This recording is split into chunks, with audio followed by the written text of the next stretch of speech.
Prepara tu corazón, mi querida. Lo que esta costurera se encontró en el piso de su nueva casa en Guanajuato no fue polvo, sino la huella fría y seca de una muerte que la tierra se negó a tragar. Chabela pensó que lo había perdido todo al quebrar, pero la vida le tenía reservada una prueba de fuego en la vieja y supuestamente maldita Casa del Silencio. Nadie en el pueblo mágico de Mineral de Pozos se atrevía a acercarse a esa ruina, porque todos sabían que ahí el silencio no era paz, sino el grito ahogado de un alma que buscaba justicia. Un alma que se desangró hasta el final a manos de la avaricia humana. Pero Chabela no podía huir, necesitaba ese techo para su hijo, y fue barriendo la mugre del pasado que descubrió, bajo un montón de periódicos viejos, una línea oscura y perturbadora. La mancha de sangre de un inocente,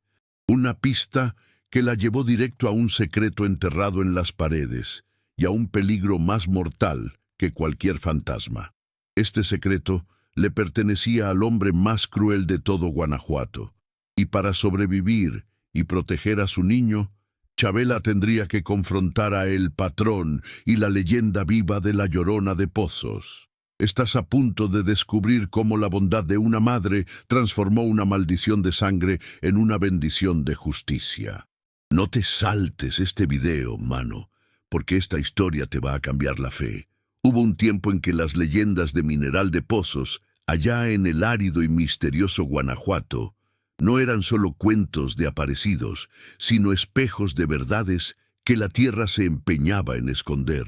Y esta es la historia de cómo Isabel Chabela Ríos desenterró no oro ni plata, sino una justicia que el polvo y el tiempo no pudieron matar. El poblado, un antiguo centro minero hoy casi fantasma, parecía vivir en la memoria de lo que fue, bajo un cielo de un azul tan implacable que parecía mofarse de la miseria contenida en los corazones de los pocos vecinos que quedaban. Pero Chabela, a sus 40 años y con el alma aplastada por la bancarrota de su pequeño taller, llegó allí sin mirar atrás, pues cuando uno lo pierde todo, el miedo se vuelve un lujo que no se puede pagar. Lo único que poseía era la dignidad de los pobres y la responsabilidad de un hijo, Diego, que con apenas 10 años ya cargaba en sus ojos la seriedad silenciosa de quien entiende el peso del mundo sobre la espalda de una madre.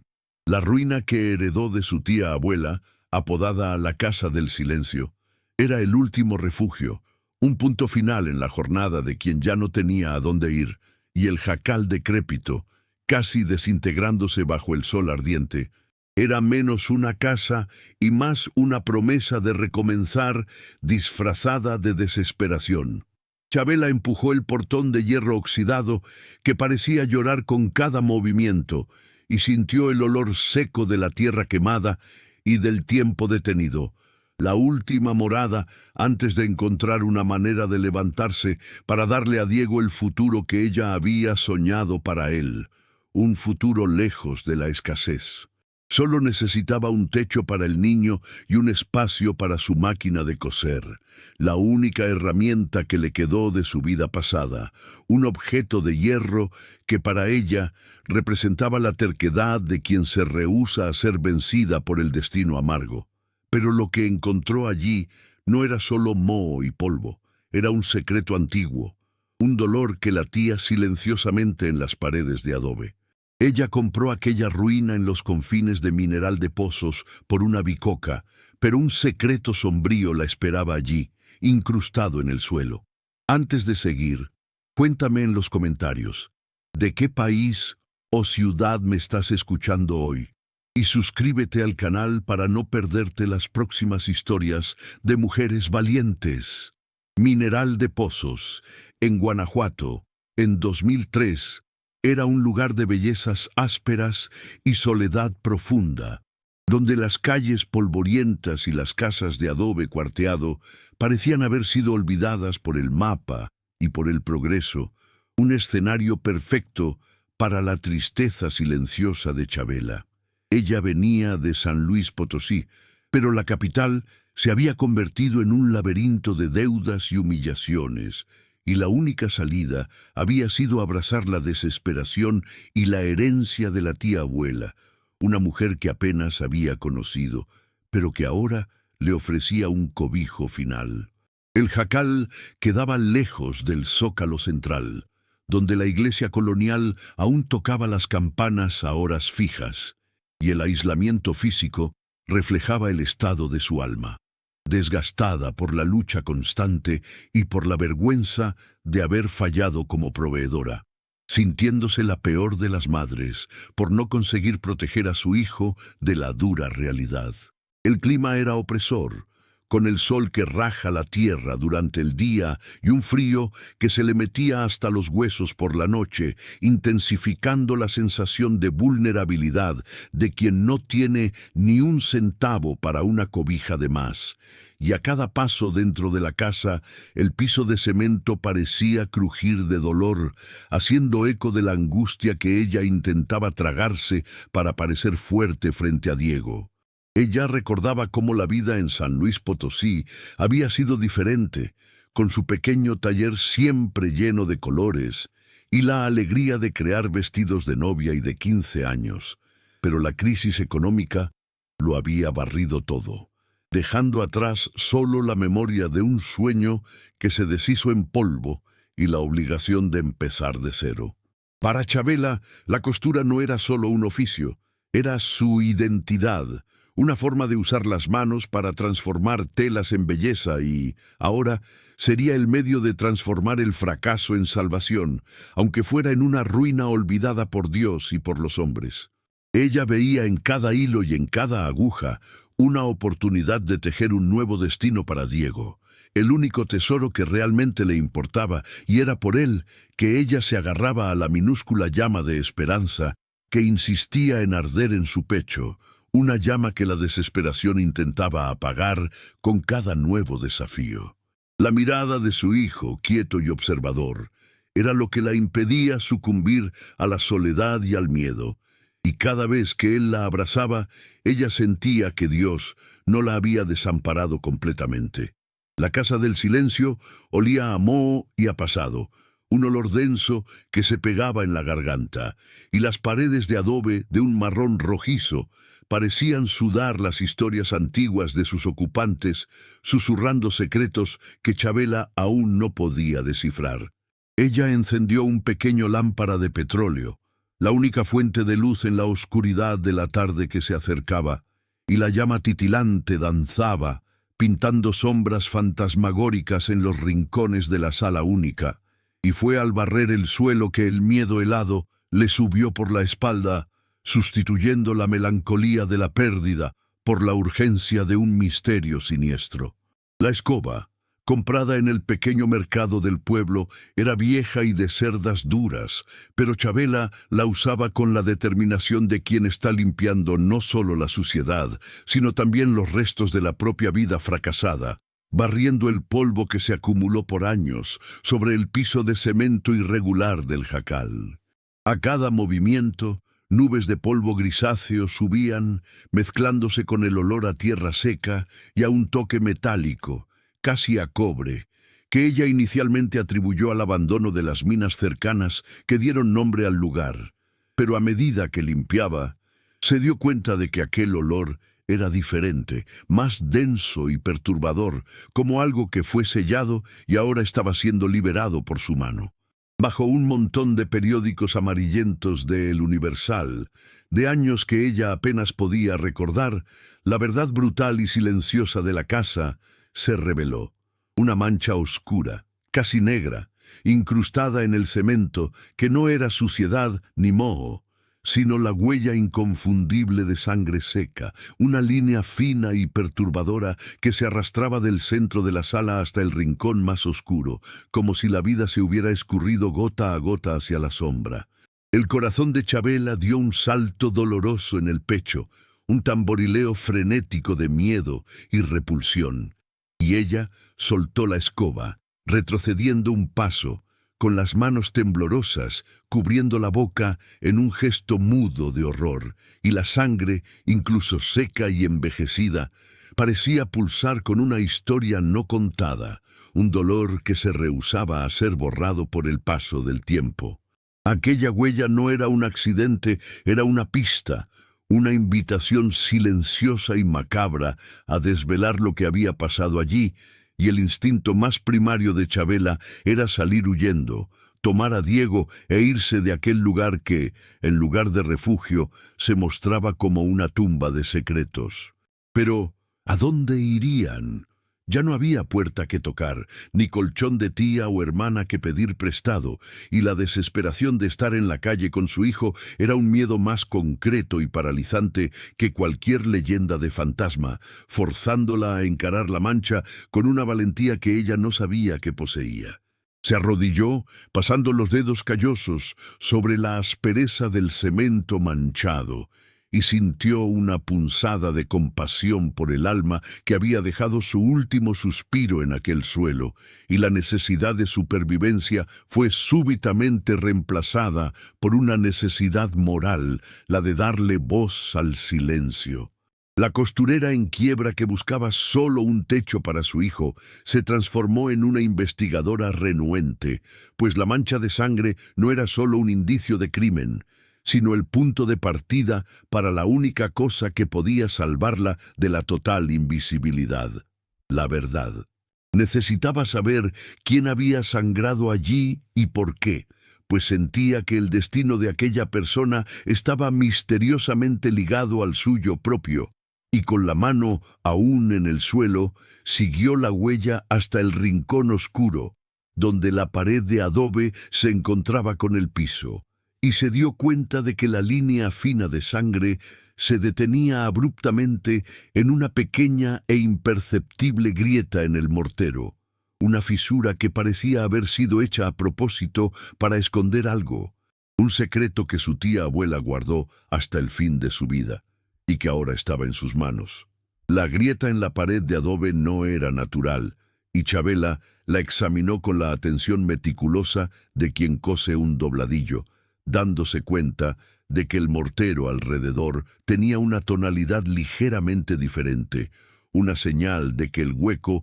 había sido rellenado y escondido a toda prisa por manos no profesionales, y la línea de sangre parecía un dedo huesudo apuntando directamente al secreto. Con la ayuda de un pedazo de fierro que encontró en el patio, comenzó a raspar el mortero. El sonido seco e irritante haciendo eco en la casa silenciosa, mientras Diego la miraba desde la puerta con sus grandes ojos castaños, sin entender por qué su madre, en lugar de arreglar la cama, estaba destruyendo la pared, y a cada astilla que caía, el olor a moho y tierra vieja se intensificaba, mezclándose con un sutil aroma a pólvora antigua. Finalmente, con un movimiento más fuerte, un pedazo más grande de adobe cedió, revelando un pequeño nicho escondido en la pared,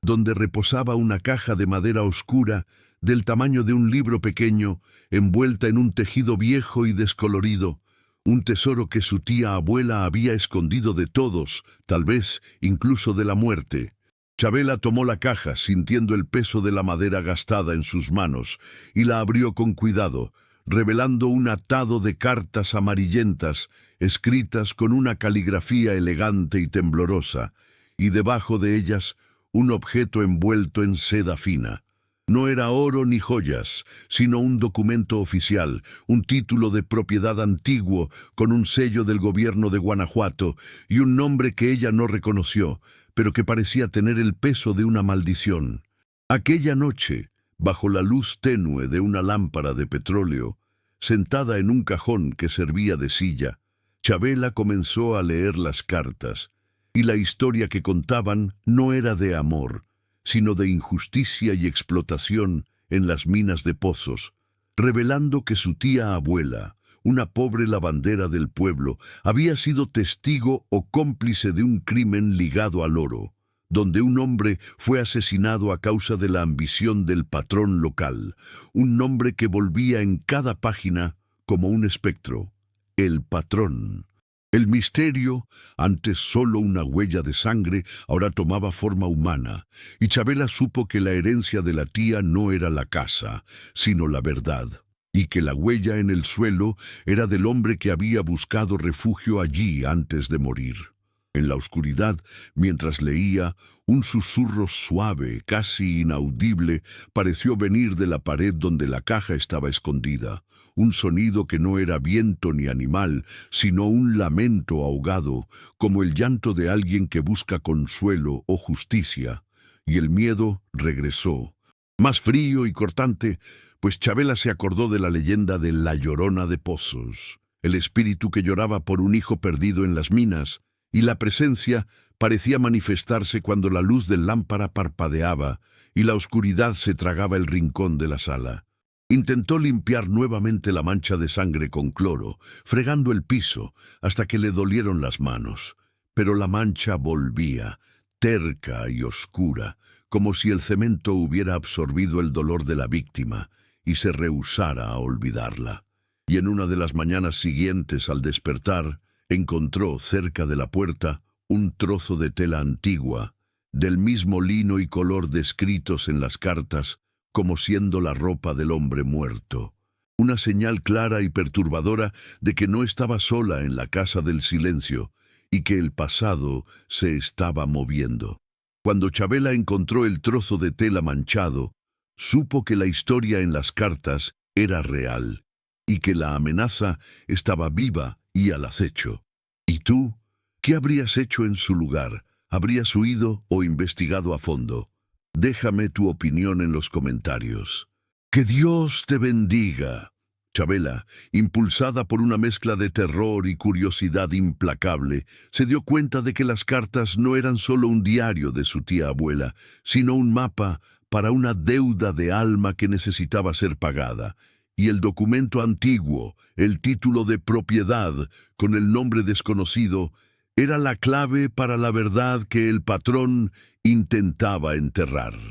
La presencia en la casa se hizo más audible por la noche, con el susurro transformándose en un sonido más claro de rasguño proveniente de las paredes, como si alguien estuviera intentando arañar el adobe de dentro hacia afuera. Y Diego, aunque no decía nada, comenzó a acurrucarse más cerca de ella al dormir, delatando que también sentía el peso invisible y frío que se cernía sobre la casa del silencio. El dilema moral de Chabela era agonizante: usar la información en la caja para protegerse de el patrón, que seguramente la buscaría, o destruirlo todo y echar a correr, garantizando la seguridad de su hijo en detrimento de la justicia. Y fue en ese momento de profunda duda que se acordó de una figura conocida en el pueblo, una luz en medio de la oscuridad. Doña Elena, la curandera y sanadora más vieja de Mineral de Pozos. Doña Elena vivía en un rancho en las afueras, cerca de las montañas, en una casa que olía a hierbas secas, incienso de copal y sabiduría antigua, y Chabela la buscó, llevando consigo la caja y las cartas amarillentas, buscando no un exorcismo, sino un consejo de quien entendía el lenguaje de los dolores no resueltos y de los secretos enterrados en la tierra. La curandera, una mujer de rostro arrugado y ojos de águila, escuchó la historia con calma y silencio, pasando las manos sobre la mancha de sangre que volvía tercamente en el trozo de cemento que Chabela había llevado. Y no habló de fantasmas, sino de culpa y deudas antiguas, diciendo que el alma del hombre muerto no buscaba venganza, sino la verdad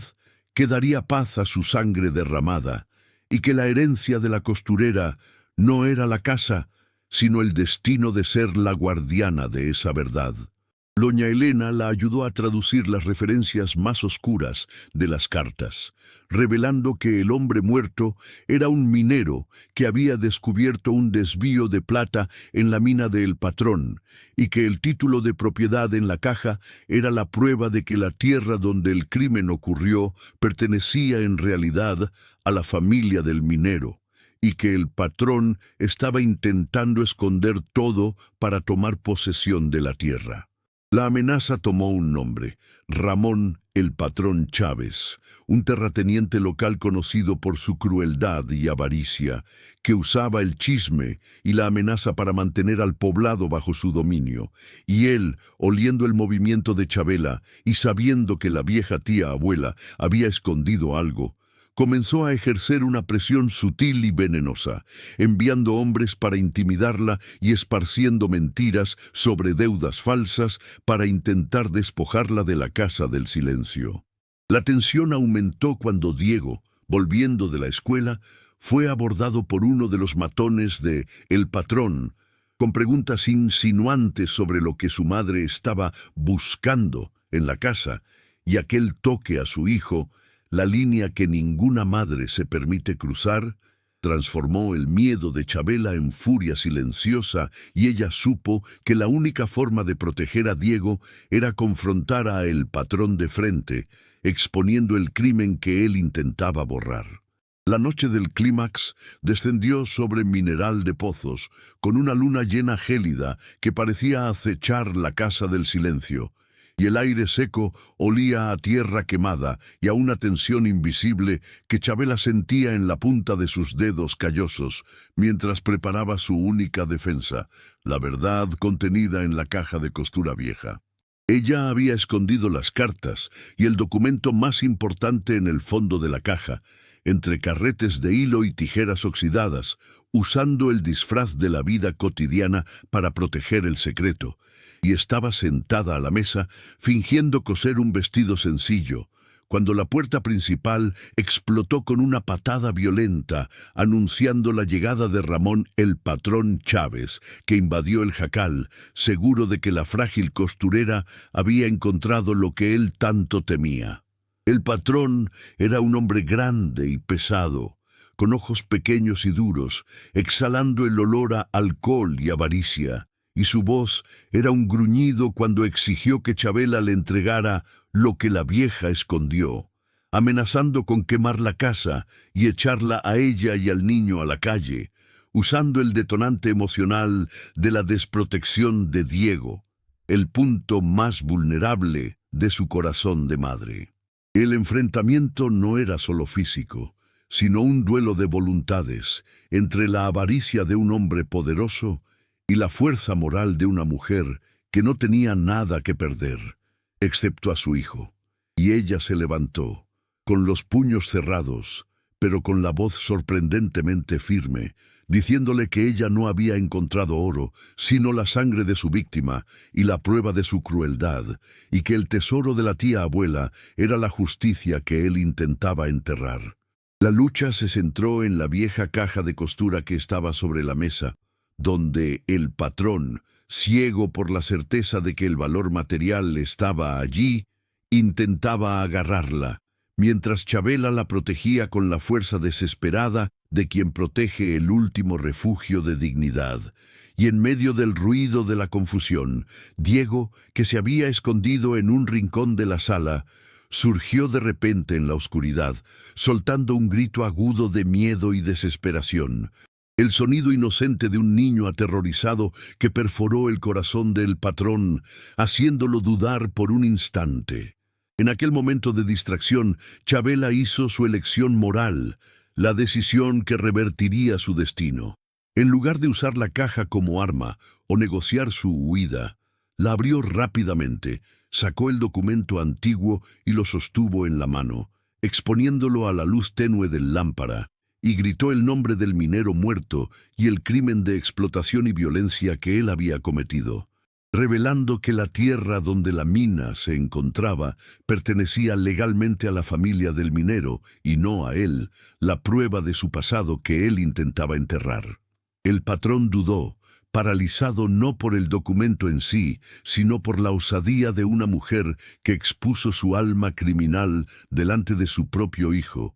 y el peso de la verdad, en aquel momento, fue más fuerte que su avaricia, y los susurros en las paredes parecieron intensificarse, no como un lamento, sino como una confirmación silenciosa de que la justicia, finalmente, estaba siendo servida. El grito de Diego y la revelación de Chabela, en medio de aquella casa en ruinas, funcionaron como una señal sonora para la verdad que el pueblo hacía tiempo sospechaba. Y el enfrentamiento no terminó allí, pues la valentía de Chabela había roto el hechizo del miedo que el patrón mantenía sobre Mineral de Pozos. Y en cuestión de minutos, la comunidad, alertada por el ruido y movilizada por la sabia doña Elena, que había previsto la confusión, rodeó la casa del silencio. Y la visión del patrón, siendo expuesto por una costurera en quiebra, fue la prueba de que la bondad,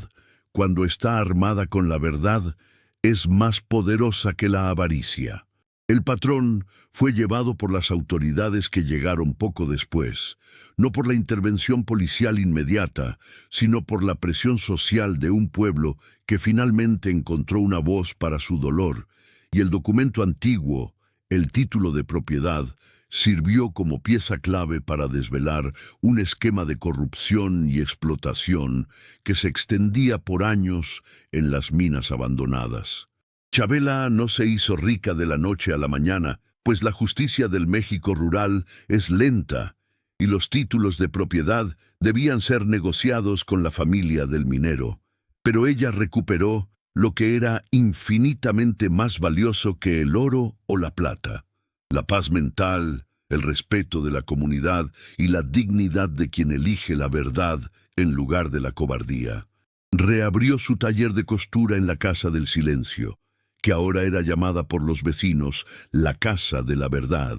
un faro de esperanza y resistencia en medio del pueblo olvidado. Y su trabajo ya no era solo hacer vestidos, sino coser la esperanza en los corazones de las mujeres que se sentían invisibles, usando la historia de la mancha de sangre como prueba de que la bondad y la valentía siempre valen la pena. Diego, libre del miedo y orgulloso de su madre, se sentaba a su lado, dibujando el mapa de la mina y los rostros de las personas de las cartas, y la familia, que era el mayor tesoro de Chabela, estaba intacta y fuerte, protegida no por muros de ladrillos, sino por el cimiento moral que ella había construido. La leyenda de la Llorona de Pozos, a partir de aquel día, pareció haber cambiado de tono, pues el llanto en las paredes ya no era un lamento de dolor, sino un susurro de gratitud, un reconocimiento